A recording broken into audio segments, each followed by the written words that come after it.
What's going on, y'all? I'm Czar, and this is the Pro Audio Release Roundup for October 2024. If you're not familiar with these videos, this is a series of videos I do at the end of each month where I go over what I feel are significant releases in Pro Audio. And whew, this month we've got a lot to cover. If there's any that you feel I missed, definitely feel free to comment and let me know. We're going to get right into this. We've got something like 13 or 14 products here. I even removed some products trying to keep this video not too long, but definitely a lot that was released this month. Definitely feels like NAMM almost. Was not expecting all of these new products, but let's get right into it. We're going to start off with the big one. Go ahead and get it out the way. PreSonus released Studio One 7. We now have stem separation and splice integration, which are the two biggest new features to me. I think I'm going to do some stuff with the stem separation where I'm going to try to remix some old mixes that I did where I only have the two tracks now. I think that'll be pretty cool to do.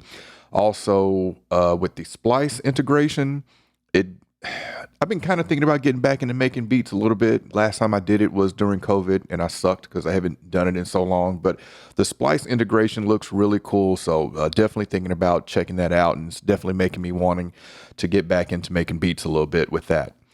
Also have a new price for Studio One 7, now $199 for perpetual license. All right, next one we got is the SSL. Now I'm blanking on the name of it, but the SSL interface.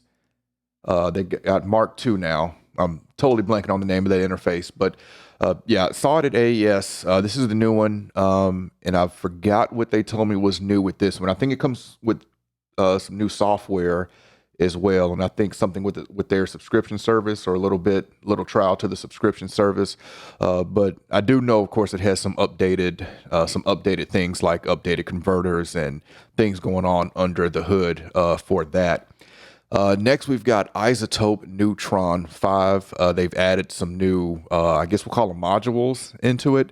I don't know. I really like Neutron. For some reason, I've never really been crazy about the compressor on it, but I think I still have Neutron 3 or 4. I don't know. I never really saw a reason to upgrade. Still kind of really don't see a reason to upgrade with what's new in this one. I know they added something called density, and they added a clipper as well.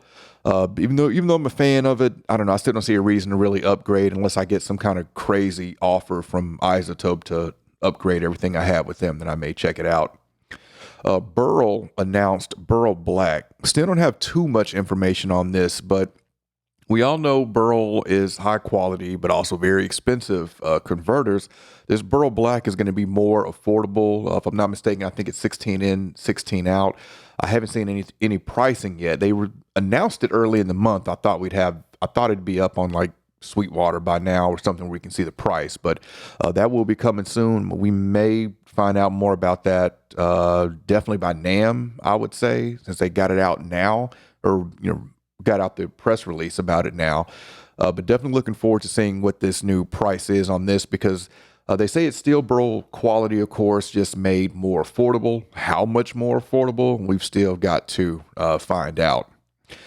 Next up, we've got Austrian Audio's High X20s. These are new headphones from them. I'm a huge fan of their headphones. I have the XI15s, and they wanted me to listen to the X20s at AES to see if I could really hear a difference and for me to check them out, but I just couldn't get enough gain into them with all the noise going around at AES for me to really drive them and check them out. But yeah, I don't know if they're really going to be worth me upgrading from my X15s, but excited to see that they've updated them here. Next, we've got Universal Audio out with some new products. They've got Top Line Vocal Production, which is a kind of an all-in-one suite for vocal tuning, EQ, compression, which should fall in line, go really well with that Apollo line, and I forget what their Luna and their UA console. I forget what that's called. I'm not a UA user, but that looks really interesting. At $199 though, I kind of feel like you can get the same thing with the Izotope bundle like Nectar. But I think it's a good product. I think it's a good product for Universal Audio to have, especially with the popularity of Apollo interfaces. Speaking of Apollo interfaces, they've announced Gen 2 of the Apollo lineup. So slew of new Apollo interfaces out there. These now offer multi-channel support and monitor correction, which are pretty cool features to add in to their popular audio interface line. Next, Black Lion Audio Revolution 14x16 audio interface. This one's really cool. So for those who've wanted a more expansive rack mount Revolution interface, we now have that.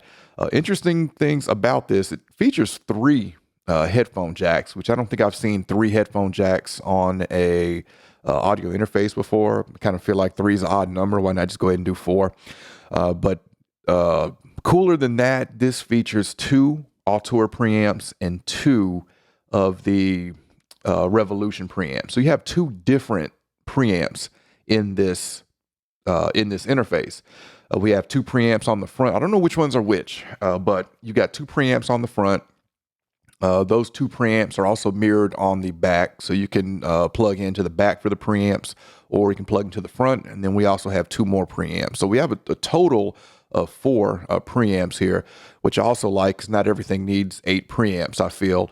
You also have inserts on these as well, which is something I've been wanting to see on Blackline audio interfaces, because now with Blackline Audio making so much gear, you now have inserts where you can insert that into a Blackline Audio interface. So really cool interface there. Next, we have the Atom headphones that I saw at AES. Now, I wasn't going to include these at first because I was like, they're headphones. Okay. But the more I checked them out, these have software included with them that's for... they say for helping with switching between mixing from monitors to headphones, and just really supposed to help the experience of the headphones. So I think that's pretty cool. I think at this stage, you kind of got to do something different or extra than just saying that, you've got headphones, and they did that here. Also, Atom Audio, H2000s desktop monitors. We've got some small desktop monitors now. I feel like the most popular ones I feel like in that range is the PreSonus Eris, like 3.5s, and then IK Multimedia has some small ones too. But interesting to see Atom Audio come out with these. They're like $2.99 a pair. I saw those at AES as well. Next, we got the Maag EQ4 MS plugin from Plugin Alliance, of course. This is the stereo version of the Maag EQ4, which is their hardware for mastering, which this includes with the MS. Obviously, it includes mid-side processing here. I think the intro price on that right now is $49.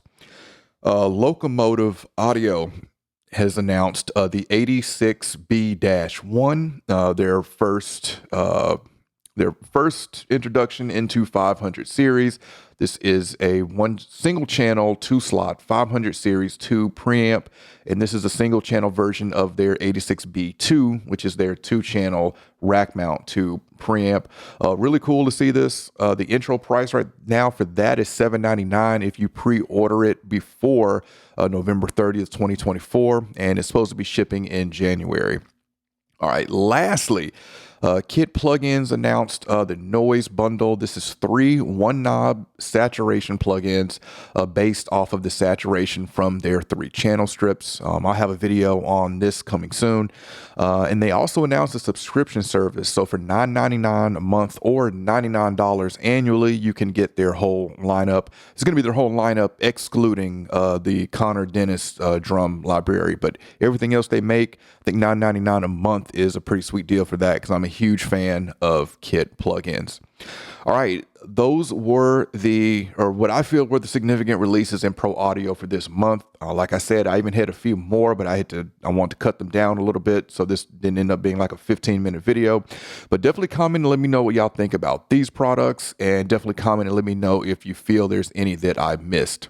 All right, if you enjoyed this video, I appreciate a thumbs up, and if y'all want to continue to see content from me, then y'all know what to do.